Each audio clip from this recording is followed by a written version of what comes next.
अक्षय तृतीया, न संपणाऱ्या पुण्याचा महापर्व. कथा भगवान श्रीकृष्ण आणि अक्षय पात्राचे दान. हे पर्व आहे द्वापार युगाचे. कौरवांनी कपटाने पांडवांना द्यूतात हरवून राज्य हिरावून घेतले होते आणि पांडवांना वनवासासाठी पाठवले होते.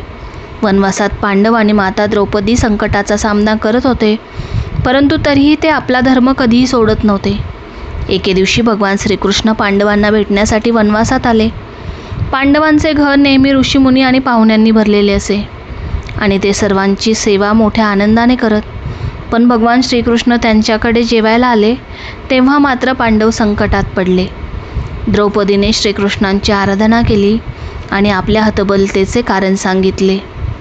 श्रीकृष्णा, आज आपल्याकडे जेवणासाठी काहीही उरलेले नाही. मी सर्व ऋषीमुनींचे आणि तुझी सेवा कशी करू? हे ऐकून भगवान श्रीकृष्ण स्मितहास्य करत म्हणाले, पांडवांनो, मला काहीतरी खायला द्या.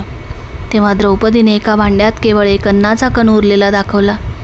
श्रीकृष्ण म्हणाले, मला हाच एक कण पुरेसा आहे. आणि त्यांनी तो कण मोठ्या प्रेमाने खाल्ला. आश्चर्याची गोष्ट म्हणजे तो एकच अन्नाचा कण खाल्ल्यानंतर भगवान श्रीकृष्णांचे पोट भरले. त्यांच्या तृप्तीने सर्व पांडव, द्रौपदी आणि संपूर्ण सृष्टी तृप्त झाली. याच दिवशी श्रीकृष्णाने द्रौपदीला एक अक्षय पात्र प्रदान केले. ते म्हणाले, द्रौपदी, तू निस्वार्थ भावनेने सर्वांची सेवा केलीस. तुला हे अक्षय पात्र देतो. जोपर्यंत तू स्वतः जेवणार नाहीस तोपर्यंत या पात्रातील अन्न कधीही संपणार नाही. अक्षय पात्र मिळणे हे पांडवांसाठी एक मोठे आशीर्वाद होते, कारण याने त्यांना भुकेलेल्यांची सेवा करण्यासाठी आणि आपला धर्म पाळण्यासाठी मदत केली. ही कथा आपल्याला शिकवते निस्वार्थ भावनेने केलेल्या दानाचे महत्त्व. द्रौपदीने निस्वार्थ भावनेने सर्वांची सेवा केली होती आणि तिने भगवान श्रीकृष्णाला जे अर्पण केले तेही प्रेमाने. यामुळे तिला अक्षय पात्राची प्राप्ती झाली. दानामुळे आपण कधीही कमी पडत नाही. अक्षय तृतीयेच्या दिवशी केलेले दान आपल्याकडे अनेक पटीने परत येते. दान केल्याने आपले काहीतरी कमी होते असा विचार कधीही करू नका.